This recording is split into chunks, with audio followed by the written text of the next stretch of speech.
Hello বন্ধুরা, welcome back to my channel. আমার চ্যানেলে আপনাদের সবাইকে স্বাগত। আশা করি আপনারা সবাই ভালো আছেন। আজ আমি রান্না করব কচুর তরকারি ছোলা দিয়ে। এবার কচুটা কেটে নেবো ভালো করে। কচুটা কাটা হয়ে গেছে, তারপরে ভালো করে ধুয়ে নেবো কচুটা। এগুলো সব কাটা হয়ে গেছে, এবার সেদ্ধ বসাবো। কচুগুলো সব সেদ্ধ বসিয়ে দিয়েছে, আরও আছে। অর্ধেক সেদ্ধ হয়ে গেলে তারপর আবার দেবো, কারণ ছোটো জায়গা তো। কচুটা সিদ্ধ হয়ে গেছে, এবার মশলাটা পেস্ট করব। আদা, কাঁচা লঙ্কা, কাঁচা পাকা লঙ্কা ভালো করে পেস্ট করে নেব। কড়াইয়ে তেল দিলাম, শুকনো লঙ্কা দিলাম, তেজপাতা দিলাম, আবার একটু জিরে দিলাম, দিয়ে ভালো করে নাড়াচাড়া করে নেব। বাদামটা দিয়ে দিলাম তারপরে, দিয়ে এবার ভালো করে নেড়ে নেব। এবার বাদামগুলো সব ভাজা হয়ে গেছে, এবার ছোলাটা দিয়ে দেবো।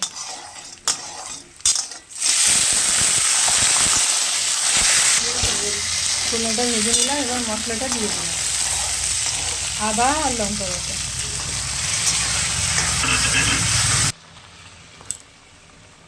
স্বাদ মতন লবণ দিলাম, স্বাদ মতন হলুদ দিলাম,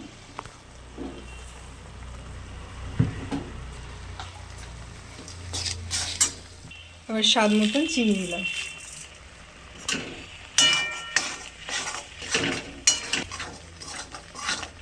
এবার ভালো করে কষিয়ে নেব। এবার ভালো করে একটু নড়াচড়া দিয়ে তারপর আর একটু কষাতে হবে। এখন পুরোটা কষানো হয়নি, মশলাটা কষানো হয়ে গেছে, তেল বেরিয়ে গেছে দেখছেন। এবার কচু সেদ্ধ করাটা দিয়ে দেবো।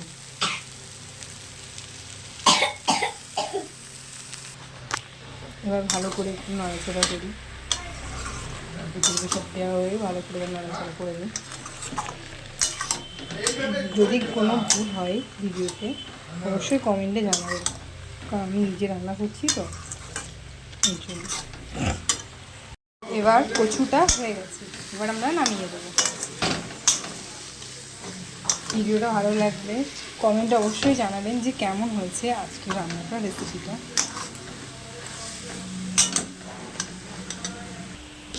ছোলা বাদাম দিয়ে কচুর শাকের তরকারি হয়ে গেছে।